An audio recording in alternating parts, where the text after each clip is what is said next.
Demandez qui est absent dans le groupe des camarades. Who's absent in your group? Le W ne se prononce pas. Le H est soufflé. Et ensuite, le O se prononce OU. Un OU long. Whose. Avec le S, ça va se prononcer whose. Comme un Z à la fin. Whose. Ensuite, on fait la liaison avec absent. Dans absent, c'est ab qui explose. Le sunt, on l'entend quasiment pas. Le E ne se prononce pas, ça fait sunt. Absent. Who's absent in your group? Your. Your. Your. On fait O-E. Your group. Who's absent in your group? Who's absent in your group? Et on baisse la voix en fin de phrase. À vous. Who's absent in your group? Who's absent in your group? Who's absent in your group? Demandez qui la personne choisit. Who do you choose?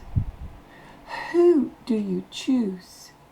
Le W ne se prononce pas, le H est soufflé, le O se prononce OU, OU long, d'où les deux petits points. Who.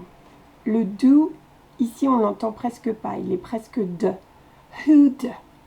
Who'd. You. Who do you.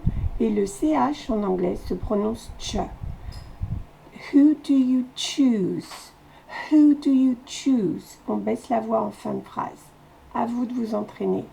Who do you choose? Dire qui on choisit. I choose. Et on donne le nom de la personne. Par exemple, I choose Paul. Dire que personne n'est absent dans le groupe. Nobody is absent in our group. Le no se prononce O. On part du E, on va vers le O. No. Nobody.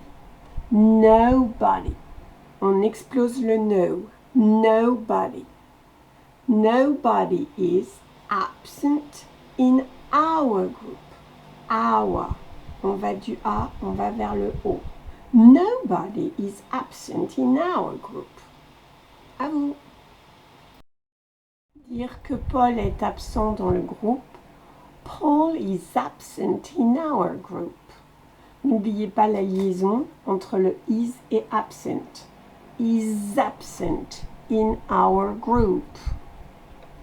Paul is absent in our group.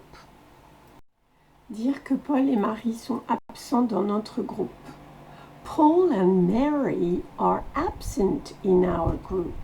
Attention, ici, il y a plusieurs personnes, donc le is va se transformer en are, et absent est un adjectif, et il reste invariable en anglais, ce qui va donner Paul and Mary are absent in our group. Paul and Mary are absent in our group.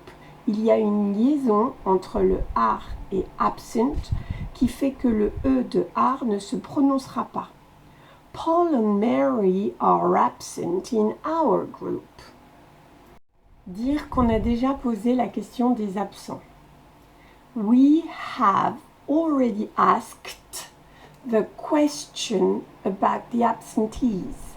We have already asked the question about the absentees. Donc W-E se prononce oui, avec un I long, d'où les deux petits points. Oui. Le have commence par H, il faut donc souffler le H. We have. Already, c'est le re qui va exploser. Donc le EA se prononcera E. Re, ça explose. Et le premier mot, c'est all. AL se prononce O, comme un O long. Already. We have already asked. Le E ne se prononce pas à la fin et le D va se prononcer T. We have already asked. The, je vous rappelle, on met la langue entre les dents et on dit Z. The. Question. Question. Le T-I-O-N se dit ch. Question. Et la syllabe accentuée, c'est quest. Question. About. Le A va se prononcer E. Et la syllabe accentuée, c'est ow. About. On va encore du A vers le O. About. The absentees. La syllabe accentuée, c'est le tease. Le Z devant une voyelle, comme ici le A, se prononce